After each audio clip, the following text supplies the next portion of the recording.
สวัสดีพี่น้องทุกคนทุกท่านที่เข้ามารับชมรับฟังแนวทางจ้ามาพบกับแนวทางหุ้นดาวโจนส์จ้าดาวโจนส์รอบปกติจะแนวทางค่ำคืนวันที่30เนาะเพราะว่าดาวโจนส์นี่ออกผลตี3ตี4เนาะจากก็ต้องเป็นวันที่30เนาะเอาตามจริงก็คือสิเป็นผลของที่29เนาะแต่ว่าผลออกที่3ตี4เนาะจ้าเฮาก็ต้องเขียนวันที่30เนาะตามความสะดวกเนาะจ้าตามความเข้าใจกันเนาะเฮ็ดหลายคนหลายถาดก็เขียนวันที่29ก็มีแต่ว่าของไอ้ตัวนี้เขียนวันที่30เนาะจ้ะเพราะว่าผลมันออกที่3ตี4เนาะจ้ะวันที่30เดือน9จากกันยา2568จ้าก่อนสิไปรับชมรับฟังแนวทางหุ้นดาวโจนส์วันที่30จะเดี๋ยวมาเบิ่งผลย้อนหลังกันก่อนจ้ะแนวทางวันที่27คืนวันเสาร์จ้ะคืนวันเสาร์แนวทางเป็นเหตุเด้อเนี่ยปังหลายมาแรงเกินไปโพดมาแห้งเกินไปโพดจากก็เลยโดนไปแบบจังๆกันเลยทีเดียวสำหรับดาวโจนส์ของเฮาจ้ะบอกเป็นอย่างน้องผ่านมาแล้วมันผ่านไปจ้ะสำหรับดาวโจนส์คนที่27เดือน9ที่ผ่านมาจะสำหรับแนวทางของเฮาเลขเด่นนี่ให้เด่น7กับ6จ้ะสำหรับผลบนเข้ามา729ล่าง97จ้าโอ้โหเก้าบนเก้าล่างกันเลยทีเดียวเนาะ2997สำหรับ97แนวทางของเฮาเข้าตัวกลับจะ79เน้นผิดตัวเนาะเน้น71กับ72เข้ามา97จ้าสำหรับ2ตัวล่างเนาะอันนี้ก็ถือว่าเข้าตัวละพี่น้องแม่นบ่ล่ะจ้าหรือว่าคำนวณหรือว่าเฮ็ดผิดไปบ่จะคิดว่าเข้าเนาะพอมันมาตัวกลับเนาะจ้า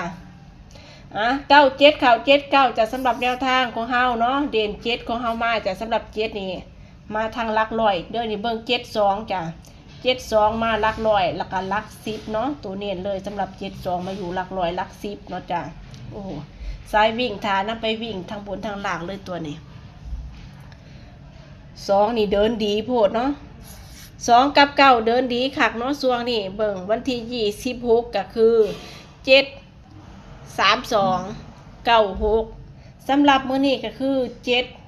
72997เนาะเบิ่ง72นี่ก็คือแนวทางสิบ่ค่อยมีหยังแตกต่างเลยเนาะเพียงแค่สลับตำแหน่งเราจะ72มาอยู่นี่เนาะมื้อนี้โอ้โหโอเคจ้ะสำหรับแนวทางของเฮาถือว่าปังเนาะสำหรับหุ้นดาวโจนส์อาทิตย์ที่ผ่านมาก็ถือว่าปังๆอยู่เนาะแนวทางเดินดีอยู่จ้ะมื้อนี้รุ่นต่อจ้าก่อนสิไปรับชมรับฟังแนวทางมื้อนี้ก็ฝากด้วยละกันเนาะฝากพี่น้องกดติดตามกดไลค์กดแชร์ด้วยละกันจากพี่น้อง FC ที่เข้ามารับชมใหม่ๆก็อย่าลืมกดติดตามและก็อย่าลืมกดกระดิ่งไว้เราจะเพื่อสิได้บ่พลาดแนวทางที่แอดจอยลงให้เราจะแนวทางดีๆมีให้กันได้ทุกวันจ้ะ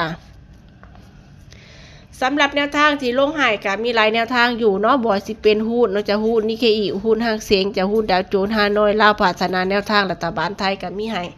เส้นเดียวกันจ้ะโอ้โหหุ้นดาวโจนส์กับปานหุ้นดาวโอนเอาเลยตัวหนังสือเนาะ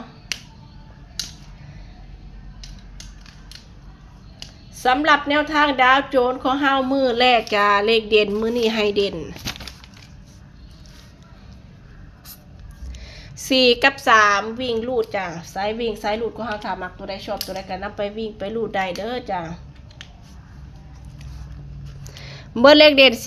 4433กันเบอร์เลขเด่นไว้คือเก่าจ้ะสำหรับแนวทางจะวางแบบนี้ให้ตลอดเนาะสำหรับหุ้นดาวโจนส์จ้ะจับคู่เด่น4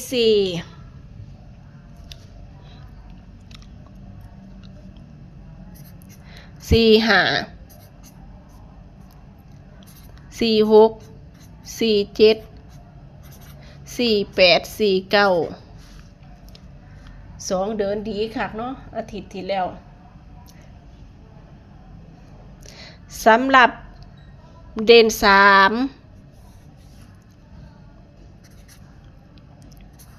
34 35 36 37 38สำหรับตัวเน้นจะเด่น3มิลุด3ดาวโจนส์คือนี่ขอเน้น37กับ38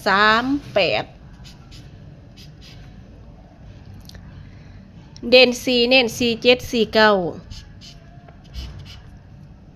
เบิ้ลเลขเด่นสี่สี่สามสามเน้นสามสามละกัน